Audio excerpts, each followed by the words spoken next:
biso na diaspora tosolola bosolo lelo lobi soki tobongwani kongo na biso ekobonga o kongo na biso ekobonga o kongo na biso ekobonga o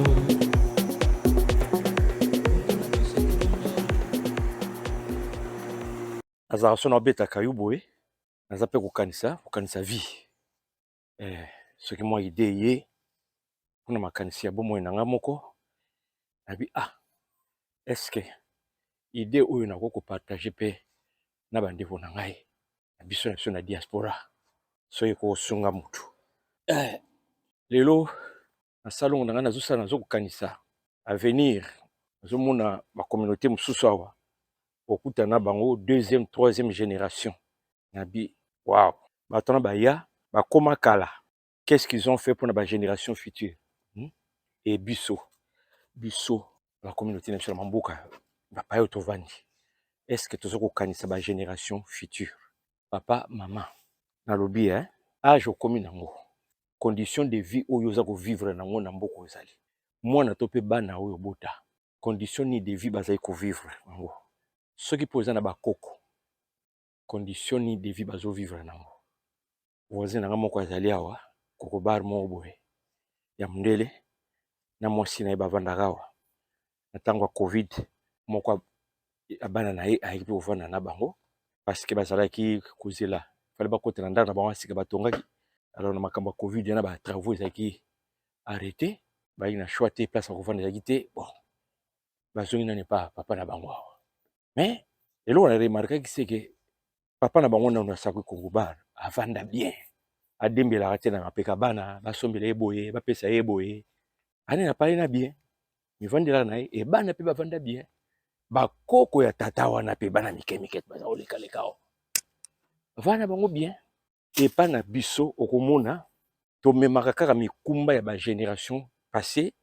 mpe na bagénération future il faut tochanger likambo oyo ndeko na ngai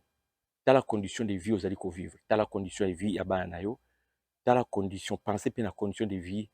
ya bakoko na yo yo ozali cerveau moteur yo nde faut bouger déjà makambo pour que lobi soko ozali te bana oyo boti otika bango déjà na élan na bacondition moko ya bien pour que bango mpe bakoka kozala na position moko ya bien kocontinue bakoka kosunga mpe bana na bango bakoko na yo tala na baninga na bovivaka nango banani déjà baza na bakomi bakoko tala condition de vie na bango tala condition de vie ya bana na bango tala condition de vie ya bakoko na bango yo peut-être nano ozwi bakoko te eoya bientôt est-ce que olingi mpe ovivre kaka ndenge wana avec pauvreté oyo bango baza nango deux générations déjà pauvreté na pauvreté so tozongi na baboti na bango pauvreté il faut tozala na fierté wana ke lobi soki nakei bana nga oyo nayaki kotia na mboka oyo batikala kocontinue na ligne moko yake lignée na nga bakopesa yango respect na mboka na vai na Canada nakendaki na ville moko boye komona yango Toronto et na côté ouest ya Toronto wana elo ekamisaki ngai okasa pena to na Inde opena ya Inde ya bendie kuna bandeko bato wana bacommerce nyonso na monoko mboka na bango chaque commerce okuta bozomona penaki 2-3 génération bazosala mosala na kati ya compagnie wana e na balabala na nga awa tozali na station essence moko naye oremarke kake bato na kati oyo baza kosala na kati bilongi échange ekomi baindien nde toyo comprendre après que non etekami moto azalaki propriétaire wana ateki yango e ateki yango epai indien na kokota koti ale awamboli bato baki na kati libanda atie bandeko ne moko donc déjà aza koassurer avenir ya bagénération ekoya biso toza koassurer bagénération na nini bandeko na ngai bano ya biso bazobala chaque année tomobalisa donc obalisi mwana kala mingi te koko tobatir nini na bamboka oyo bana bakotikala nde réflexion na ngai naza nango ntango oza mosala oyo yanga bana bakomi mpe siko na stade ke bakomi kolongwa ndako et j'essaye de me battre encore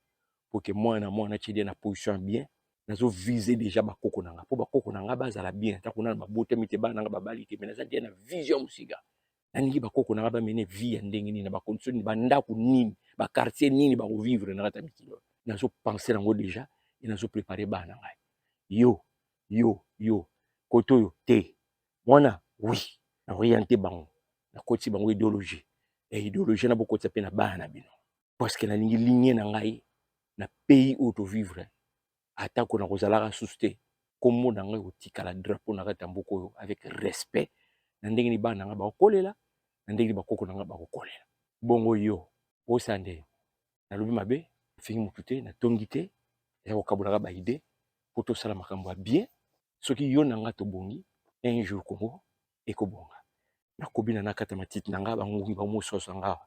bangungi ya mindele awa tala molai oyo ndie soni nde tomoni mbala ya nsima soki eteyi yo kabola commenter